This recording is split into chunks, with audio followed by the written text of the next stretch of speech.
If it's going right to left, it's good, because then you won't shoot against that road.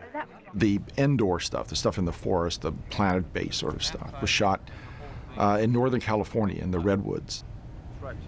A lot of it was apparently private redwood groves that were about to be harvested, and that's why they could go up there and actually knock some trees down and stuff, because 3 weeks later the trees would have been gone anyway. It meant, though, that you could do all sorts of things in a location like that. The worst we did was actually take some explosion and blast it up against a redwood tree that we could then put a speeder bike into it, and at the moment when the bike was supposed to hit the tree, we would transition to that explosion that was already on the tree that looked much more dangerous than it actually really was. It was hot, but it didn't hurt the tree at all.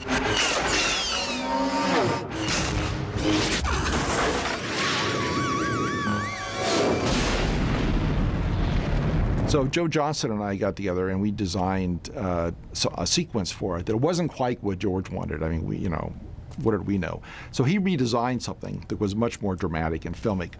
And in order to sort of understand it, I got some G.I. Joe models and a piece of carpet that we'd found somewhere, and some sonnet tubes, some cardboard tubes, and made a little miniature set of a forest that was really crude, wasn't trying to look real or anything like that, but what we did essentially was like an animatic, and made the sequence with these little G.I. Joe dolls. Roll it.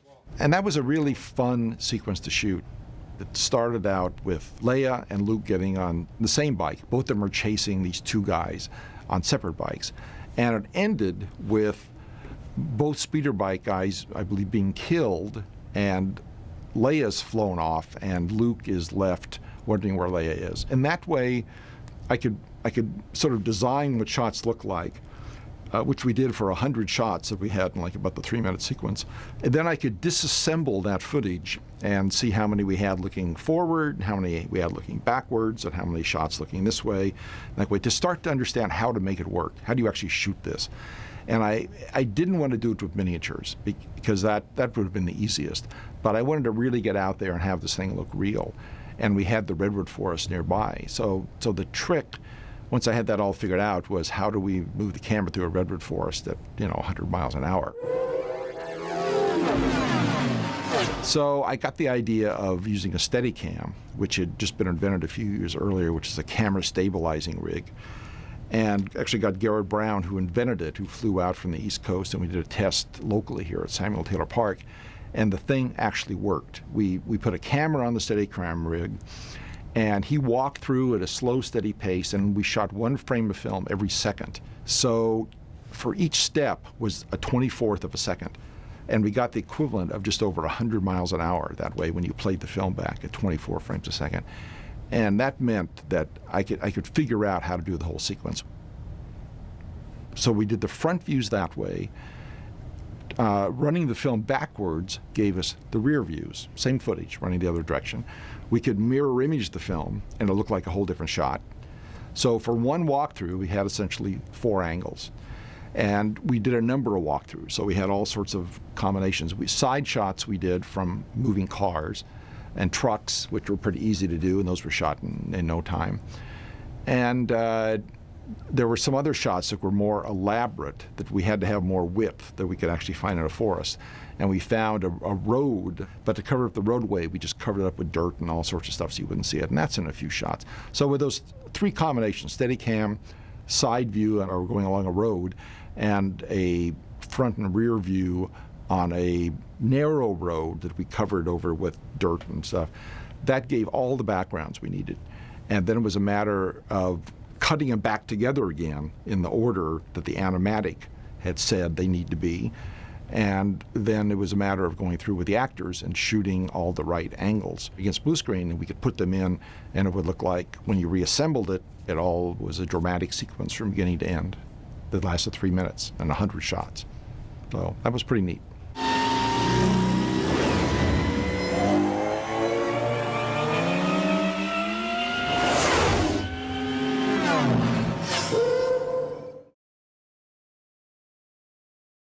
There's a wonderful trick that good directors have, which is maintaining the the fiction, that the actors are making an important contribution, and George did that.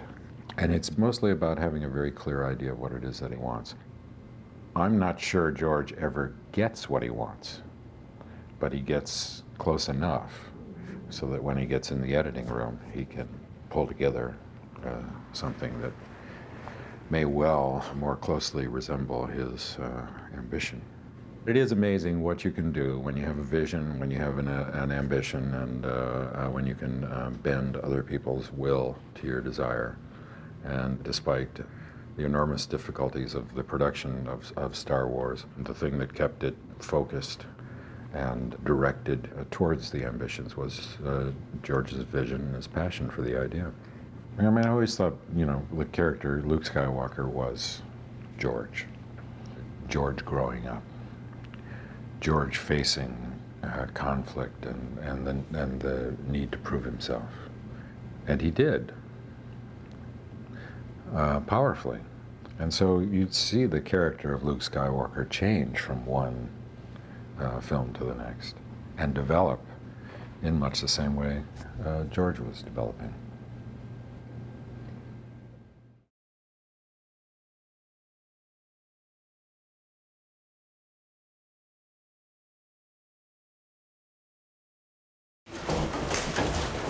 Stop the here.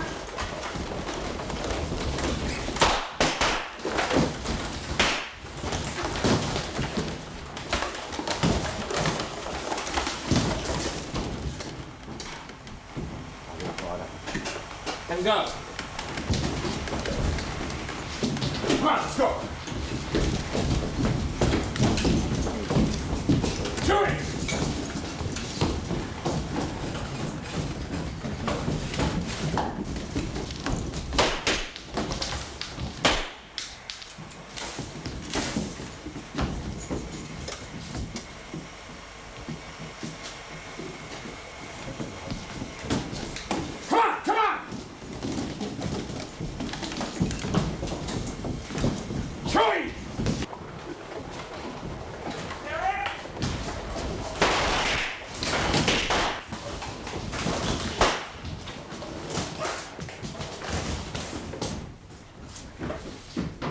All right, come on, come on!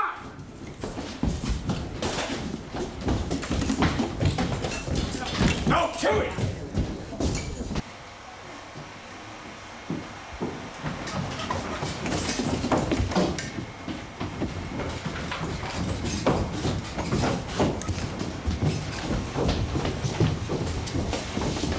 Get well back, boys.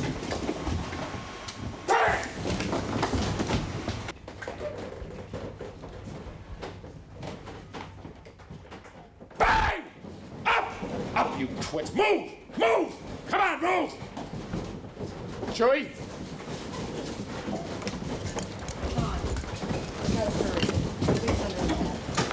Blow this shield. The Empire will really have him up against the wall. Charges! Come on! Come on! Hey! Hold it. You rebel scum! Scum?